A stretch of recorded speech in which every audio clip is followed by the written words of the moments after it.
प्रभु यीशु मसीह के नाम से आप सबों को जय मसीह की और प्रेमी सलाम।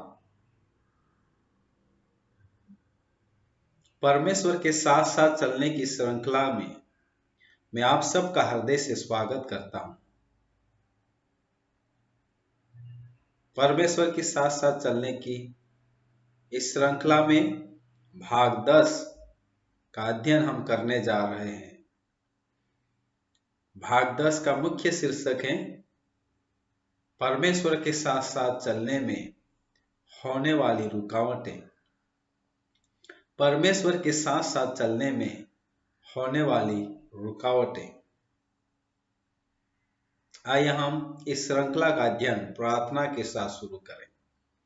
जीवित परमेश्वर पिता, हम धन्यवाद करते हैं कि हम परमेश्वर के साथ साथ चलना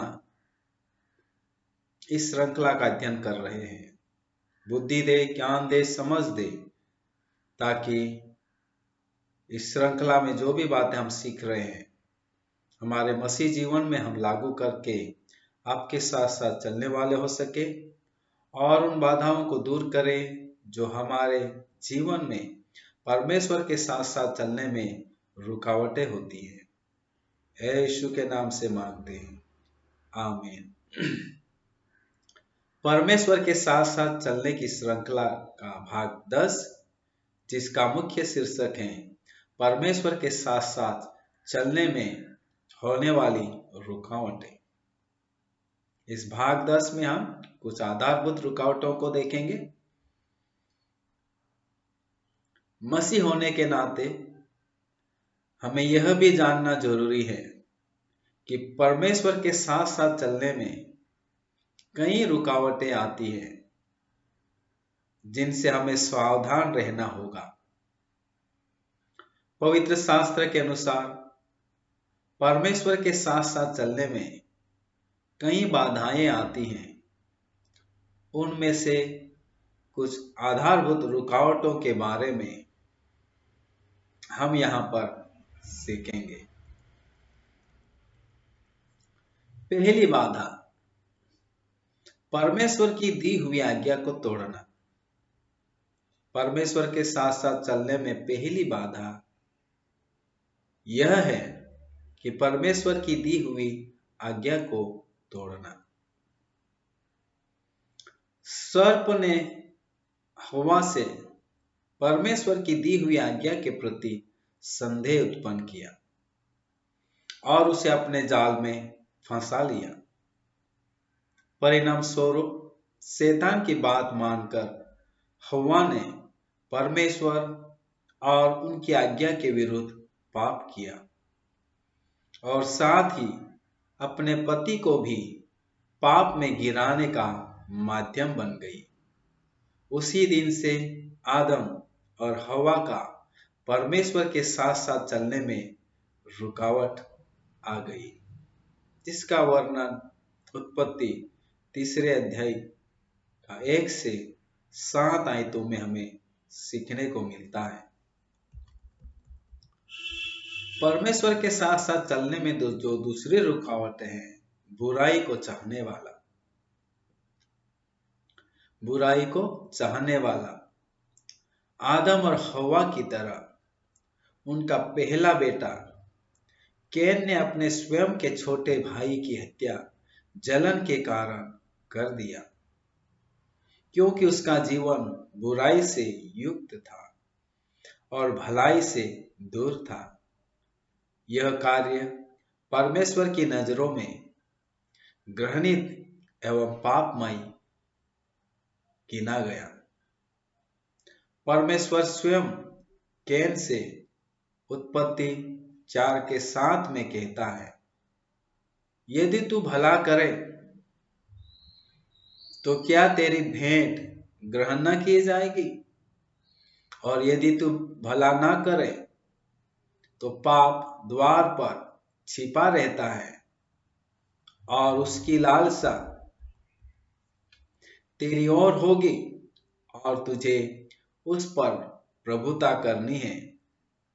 अतः कैन ने बुराई से युक्त जीवन जीने के कारण वह परमेश्वर के साथ साथ चल न सका और परिणाम स्वरूप अपने ही भाई की हत्या कर दिया। अतः बुराई को चाहने वाला कभी भी परमेश्वर के साथ साथ चल नहीं सकता है। परमेश्वर के साथ साथ चलने में तीसरी रुकावट, परमेश्वर की आज्ञा के विपरीत चलना। परमेश्वर की आज्ञा के विपरीत चलना।